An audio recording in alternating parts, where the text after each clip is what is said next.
Good afternoon, everybody. My name is Andrew Kirchhoff, and welcome to my YouTube channel.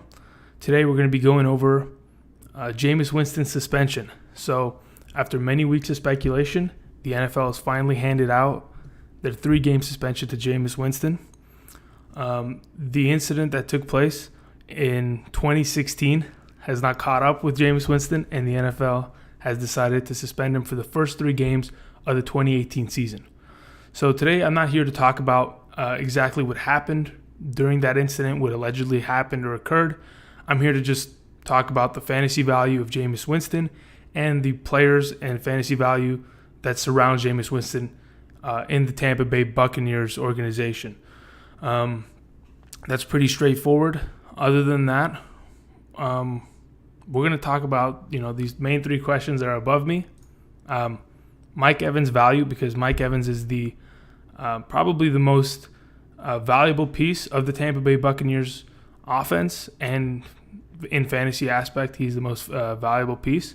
Where does Jameis Winston's value go in 2 QB leagues, and how far does his ADP, which is his average draft position, drop due to this 3-game suspension that he's been handed down? So other than that, let's get right into it. So, obviously, like I said, we're going to talk about Mike Evans. So, as you can see on the screen, that's Mike Evans. So, the first 3 weeks of the NFL season for the Tampa Bay Buccaneers, they have to face the New Orleans Saints, the Philadelphia Eagles, and the Pittsburgh Steelers, right? That's a pretty tough slate. Now, that Jameis Winston is suspended for those first 3 games, the quarterback is most likely going to be Ryan Fitzpatrick, who was the quarterback for the Tampa Bay Buccaneers when Jameis Winston last year was injured for 5 weeks, if I'm not mistaken. So, what kind of value does Mike Evans have going into this 2018 season? Now, obviously, not having his starting quarterback might hurt him, but at the end of the day, Mike Evans isn't the one being suspended. He's not the one that's missing out on 3 games. He's going to be on the field. He's going to be busting his buns to make sure that he can help his team as much as he possibly can. So I did a little bit of research on the first 3 games. I mean, obviously, as you can see, the Saints, the Eagles, and the Steelers, those are tough matchups. Those are 3 playoff teams that are all Super Bowl contenders this coming season, plain and simple. Especially the Eagles and the Steelers that are usually in that conversation, obviously, because the Eagles won the Super Bowl last year, and because the Steelers this coming season, last season were in, they were 1 game short of getting to that AFC championship game, which they're usually in, and they usually play against the Patriots. So, real quick, we're going to talk about the New Orleans Saints versus Mike Evans, right? So, in the 2 games that Mike Evans played against the Saints, because they're in the same division, so they play each other twice a year. In the 2 games that he played against the Saints last year, he was matched up majority of the time against Marshawn Lattimore, right? Marshawn Lattimore was a rookie last year out of Ohio State. Defensive Rookie of the Year, hands down. A great athlete and a great talent for the years to come. So this coming season, when they play the Saints in Week 1, Mike Evans is going to have Marshawn Lattimore on him. Last year, the stats that Mike Evans put up against the Saints are... let's see. So against the Saints, he had 6 receptions on 19 targets and 68 yards in the 2 games that they played each other. That's not great stats, right? So Mike Evans, right out the gate, just from last season's little sample, he didn't play well against the Saints last season. Plain and simple. Can he change that around? Having Ryan Fitzpatrick under center? I don't know. That's a tough ask. If he's going to play the they're not, yeah. I mean, when you talk about the Saints, plain and simple, the Saints are a well-oiled machine at this point, right? Their offense is always going to be firing, and their defense is much improved, right? They're not the Saints of a couple years ago where you could drop 30 points on them every week, right? This defense is now gotten into a tempo and a set aggression that they're going to just plow over teams. And I see the Saints probably winning that division, and Mike Evans in Week 1 next year in the 2018 season, just be careful, right? So against the Eagles, when they play the Eagles, Mike Evans is probably going to be lined up against Ronald Darby, another good corner. When they play the Steelers, they're going to have to Mike Evans is probably going to be matched up with Joe Hayden, another bigger corner, right? There's a set theme. Mike Evans is always going to get the number one corner of the team he plays against, right? That's a guarantee because he is the best receiver on the Tampa Bay Buccaneers. So they're just going to always try to double cover him, put safety help over the top, and try to shut him down, right? So let me read a couple stats off to you about Mike Evans and Ryan Fitzpatrick last season, right? So of the two games, right, so Ryan Fitzpatrick came in half of a game earlier on in the season. Other than that, he started in 4 separate games right? So in the first game that Mike Evans and Ryan Fitzpatrick were together, Mike Evans was the shits. He had 1 reception for 6 yards, no touchdowns, okay? The second game he missed due to injury, so I'm assuming that first game there may have been an injury situation where he had to miss the next week. But the 2 games that Mike Evans was healthy with Ryan Fitzpatrick, he had 11 receptions on 22 targets and 170 yards. Okay, that's pretty good, right? 22 targets within 2 games, that's pretty good. Obviously, 11 receptions, missing out on 11 catches that he could have had, which would have been extra fantasy points, would have been great. But at the end of the day, we have a little sample size from last season showing that Ryan Fitzpatrick is not afraid to chuck the ball towards Mike Evans and let him go up and make plays. We know that Ryan Fitzpatrick is not afraid to make mistakes. There's been games where Fitzpatrick will come out and throw 4 interceptions, right? He's not afraid of that. He's a veteran quarterback. At this point, the way I see it, I don't really see Mike Evans' value dropping heavily within these first 3 weeks because they're tough matchups anyway. Whether you have Fitzpatrick or Jameis Winston under center, there are going to be difficult matchups for the Tampa Bay Buccaneers. You're playing 3 teams that are, I'm not kidding, Super Bowl contenders. And they're going to try to come out of the blocks heavy and take out they want to start their season off great. So Mike Evans this coming year, obviously I don't see him being a wide receiver 1. Prior to the suspension talks, I had him at the bottom end at the 10 to 12 range of wide receiver 1s. Now, because of this situation, I don't think it'll heavily impact him, but he's probably going to be a mid-wide receiver 2 because of this the suspension to Jameis Winston. So he's affected a little bit. But the way I see it, it's not a bad thing, okay? If you are like me and you like the idea of drafting Mike Evans in your redraft leagues or your SUPERFLEX leagues, at this point, I mean, you're going to have him for 16 games, barring there's no injury coming in. And you're going to hope that you can get him at a lower average draft position than he normally was going for, right? So if he was going in the mid to third to fourth round mid to third to fourth rounds in PPR, half point PPR leagues, maybe he drops a little bit, and you can go ahead and snag him for like a 5th round value, and boom, he's going to play every game of the season. When Jameis comes back, their schedule will be easier. It's not going to be as difficult as this every single week. And Mike Evans, I mean, I still see him having really good contributions to fantasy this coming season. He is a great receiver. He's a receiver where 2 of the last 4 years, he's had 12 touchdowns, right? Those touchdown numbers, I mean, let me let you know. And I mean, I always talk about it. Touchdowns are not guaranteed commodities. You cannot guarantee. You can guarantee yards because of averages and consistencies. You might be able to even project the amount of targets and receptions someone will get, but touchdowns are always coin tosses. You never know. And for a guy at this age, almost he's pretty young. He's probably like 23, 24.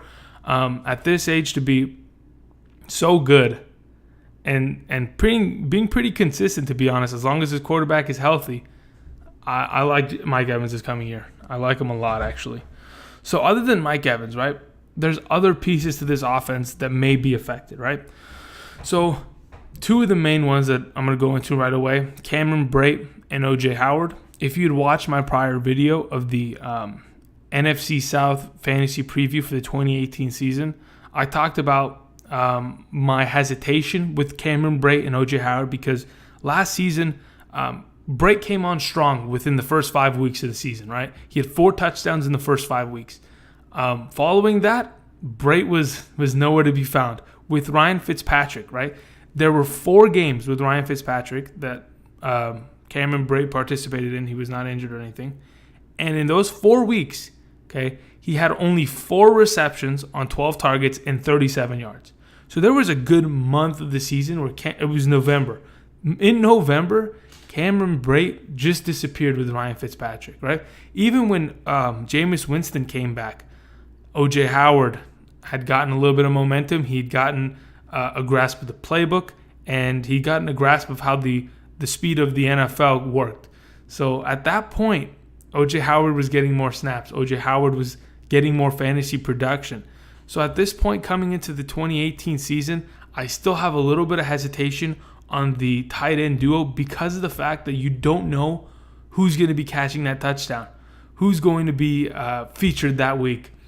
Having that kind of uncertainty with these two tight ends, it's a risk, right? In itself, 100% it's a risk. I understand that Cameron Brate's been doing it longer and at a more consistent pace, but O.J. Howard is great talent. There's a reason why they drafted him so high last year in the 2017 draft. So let's talk about their fantasy value this coming season, right? As I said, in the 4 games that Cameron Brate played with Fitzpatrick, he only had 4 receptions in 4 weeks, only 37 yards total, right? O.J. Howard, in the 3 weeks, because he was injured in one of the weeks that Fitzpatrick started. In 2 of the weeks, right? So he played 3 of the weeks, but in 2 of the specific weeks that he had Ryan Fitzpatrick under center, he had 3 receptions for 52 yards, and in one of those weeks he had touchdowns, right? So there was a little bit more, I guess, chemistry, you could say. There was more opportunity for Howard. Howard had way more targets than Brate did in those 4 weeks, those 3 weeks, because O.J. Howard was injured in one of those weeks. The way I see it, this coming season, in the beginning of the year, I still don't like these 2 quarterbacks. In my opinion, I'm always going to harp on draft a top 10 quarterback because you will not regret it. Drafting guys like Evan Ingram, Delaney Walker, Jack Doyle, Kyle Rudolph, you will not be disappointed. You will not have to deal with the uncertainty that you will get from a player like Cameron Brate or O.J. Howard. Sure, you can grab Cameron Brate and put him on your bench, but don't draft him high, right? You'd rather have depth at positions at running back or wide receiver rather than tight end, because you can only start at the end of the day one tight end in normal standard leagues, and even in a flex league, right? You don't really want to draft and start 2 tight ends. There's not a lot of value when you're doing that, unless you're getting like the top 2 tight ends, and then that's a different story because you've already lost the draft drafting top 2 tight ends early.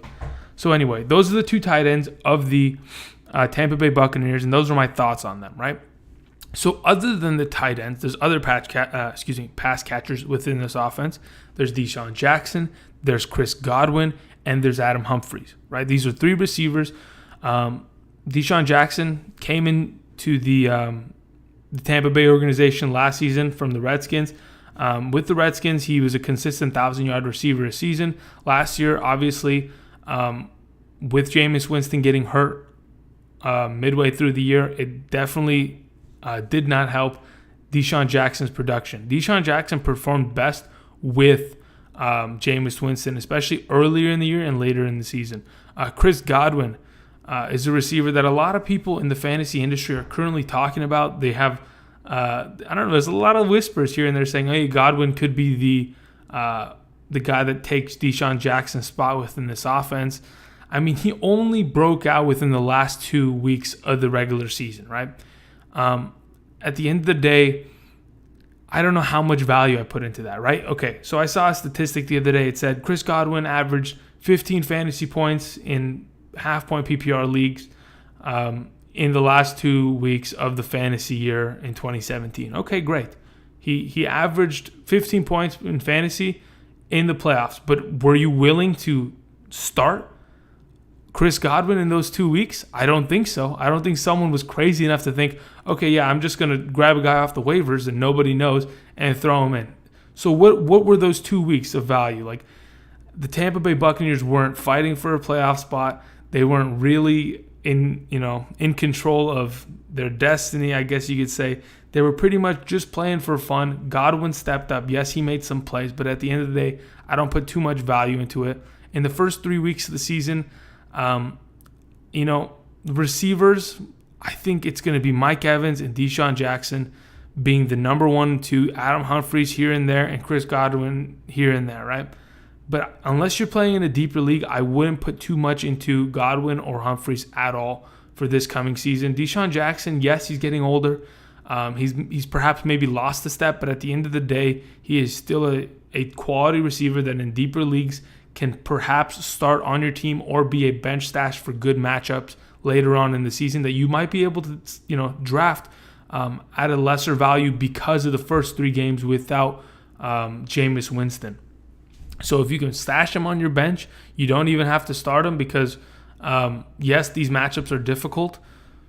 Hey, maybe you get away with stealing a Deshaun Jackson here and there. So other than the pass catchers, right, we went over tight ends, we went over wide receivers. I want to talk about the running back situation that might be affected because of Jameis Winston's suspension. So yes, these matchups in week 1, 2, and 3 are difficult, but the running back situation, in my opinion, if you've watched my NFC South video, I always was harping on the idea that Ronald Jones out of USC is going to win this backfield. Last year, actually the last couple seasons, right, the Tampa Bay Buccaneers have used the running back by committee strategy, RBBC, to dictate their running game, right? They had Peyton Barber last year. They had Doug Martin last year. Not Doug Baldwin. Doug Martin. They had Peyton Barber. They had Doug Martin. And they had Jaquiz Rogers, right, running the ball. And they still have Charles Sims. I don't know why Charles Sims is still on this roster. The man gets hurt every season. He hasn't been relevant since 2015, if I'm not mistaken, right? So anyway, that's a little strange. But at the end of the day, they have 5 running backs. No, they have 4 running backs on this roster. Okay, 4. Sorry, Doug Baldwin's gone. Doug Baldwin. Why do I keep doing that? Doug Martin is gone. Okay, but at the end of the day, I think Ronald Jones. That's all that matters. Ronald Jones is going to win this backfield. And when you have Ryan Fitzpatrick under center, you might. That's what I'm. Okay, so what I'm assuming is going to happen. Okay, which you might kind of infer is that when Ryan Fitzpatrick is under center, you want to run the ball, right? You want to maybe not give him as many opportunities to throw the game away as possible, So they might come out in an RBBC situation, or they might just hand the ball off to Ronald Jones like they've been talking about, right? There's a beat writer in the Tampa Bay area that has said that they think that Ronald Jones is going to carry the ball 15 to 20 times a game. And that's 100% what I believe, right? I even said it months ago, claiming that without a doubt, Ronald Jones is going to be an RB2 this season.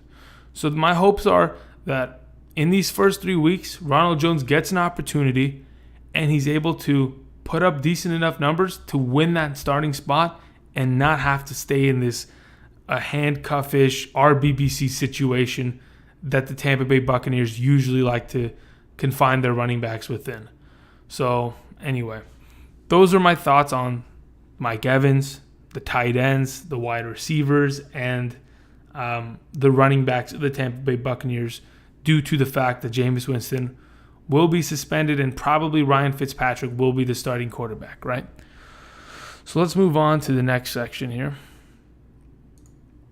Okay, so I want to go over, because as we said earlier, right, what is Mike Evans' value? We went over that, okay?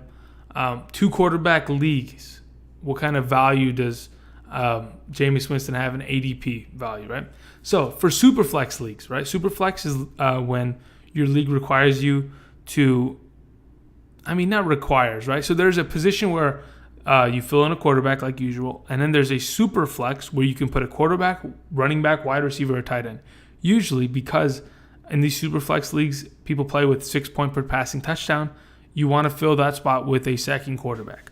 So if you play in a 10-team league SUPERFLEX, each team will have 3 quarterbacks on their roster, and 30 of the 32 30 of the 32 quarterbacks in the NFL will be rostered. Now, if you're like me and you're crazy and you play in a 12-team SUPERFLEX, right, where teams that don't draft the third quarterback in the early draft will be subject to having to start a running back or a wide receiver in their Superflex later in the season, then, you got to worry. But otherwise, that's what a Superflex is, right? You're starting 2 quarterbacks. So in 2 quarterback leagues, what is the strategy when it comes to drafting Jameis Winston?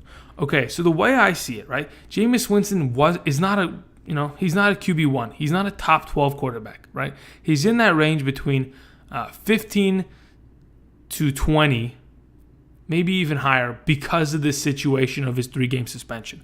I will probably rank him at the low end quarterback 2 this coming season because of this 3-game suspension. Because I think he can come back, and I think if he's healthy, he can produce. He's shown that in the past that he's able to produce, right? He's able to throw 28 touchdowns in a season. That's great.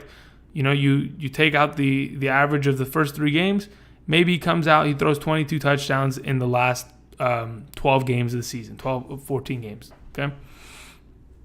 Sorry, 12 to 13 games of the season. So this is the way I see it, right?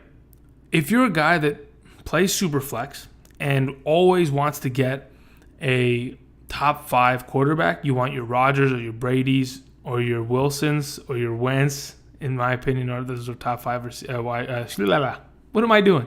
Top 5 quarterbacks. Those are top 5 quarterbacks.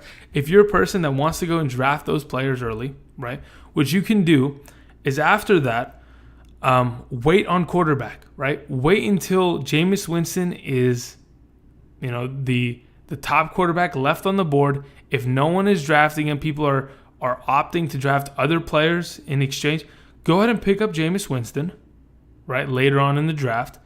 Then go and pick up a 3rd quarterback like Blake Bortles, Ryan Tannehill, or Mitchell Trubisky, right? Or maybe even Sam Bradford, right? Those are 4 options that you get, right? Because the fact of the matter is, if you're playing in a Superflex, you want to roster 3 quarterbacks.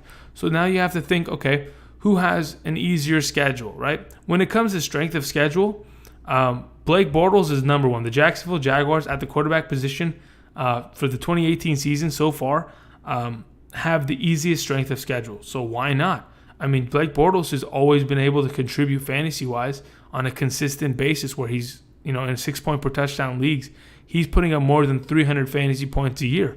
So why not go ahead, draft Blake Bortles, draft Jameis Winston, leave Winston on your bench for the first 3 weeks, and start Bortles, right? Obviously, you're not going to lose your league if Bortles is trash for the first 3 weeks. It's not going to happen, right? Because especially if you're one of those guys, like I said, you go draft a top 5 quarterback. If you have Rodgers and Bortles, you can survive, right? And as soon as Jameis Winston is off suspension and you have confidence in him to start over Bortles, go ahead and throw him in there. That's how you can kind of strategize for this coming season and drafting Jameis Winston, right? If you're playing Superflex leagues, okay? Other than that, if you don't play in a Superflex league, you play in a redraft league that only has 1 starting quarterback spot, and it's either a 16-man league or a 12-team league, 16-team league or a 12-team league. The way I see it, there are probably 16 better or 12 better quarterbacks than Jameis Winston, right? Especially because of this suspension, right? I'd rather have many other quarterbacks than Jameis, right? So especially if you play in a 12-team league, Jameis Winston's not going to be on your mind. He shouldn't even be your backup quarterback. You should just you should probably wait on quarterback, take Phillip Rivers, and then go ahead and just throw Bortles on your bench. Because I'm telling you, Bortles is not bad, right? In a good matchup, especially in London. I'm not trying to talk about the Jaguars a lot here, but at the end of the day, this is the strategies, right? In redraft leagues, Jameis Winston does not have that much value, especially because of the suspension. If the suspension did not uphold, or maybe he appeals it and it becomes a 1-game suspension, he is up there to be on a 16-team league's roster and or on a bench when it comes to a 12-man league where you start 1 quarterback. Other than that, that's as much value as he has, right? Dynasty concern. Okay, so obviously injuries and suspensions are the worst thing you can get when it comes to a dynasty situation, right? You made it. If you're part of a dynasty league, if you don't know what a dynasty league is, don't worry about it. It's okay. It's when you always consistently keep your roster year by year, right? And then as soon as rookies come in, you get to draft rookies, right? So that's how it's done. So anyway, so if you have Jameis Winston on your dynasty roster, there might be a little bit of concern here, right? He's not staying out of trouble, right? He always has been a little bit questionable when it comes to his decision making off the field, sometimes even on the field, with the situations in college. Now this coming up, it's a little scary to kind of speculate what else is going to happen. Is he going to clean up his act? Yes or no, right? And especially because of injuries from last year, there's a lot of concern that surrounds Jameis Winston. The way I see it, if people in your league are trying to sell Jameis Winston, I would go pick him up. Go trade for Jameis Winston, right? At this point, if people are low on him and they're like, yeah, I don't care for him anymore, you can go and trade for Jameis Winston. If you can get good value out of it and you can give away pieces where you're satisfied with it, I would 100% say go and pick up Jameis Winston. Yes, there is always concern, but at the end of the day, he's a great talent, and I think he'll probably snap out of this this trance that he's in of making really terrible decisions. He's getting older. Hopefully, he wakes up after this. I'm glad the NFL kind of slapped him around with this 3-game suspension, because hopefully it wakes him up, right? Because dynasty owners are not happy with this. This doesn't set you up to have a strong first 3 games of the season, because your dynasty quarterback is now gone. You know what I mean? So at the end of the day, those are my thoughts on it. It's pretty plain and simple. Yes, there is no Jameis Winston for the first 3 games, but it doesn't kill the production of the Tampa Bay Buccaneers. These are NFL teams with NFL coaches. They're going to score some points, right? I mean, whether it be 3 points or 37 points, you never know. At the end of the day, you never know. Maybe the Eagles come out and they're the living shits in week 2. It's always a coin toss. Anyway, I want to thank everybody for watching. If you have any questions about the situation that I didn't go over, whether it comes to value of the pieces surrounding him or of Jameis Winston, please comment below in the comment section. There will always be timestamps in my description.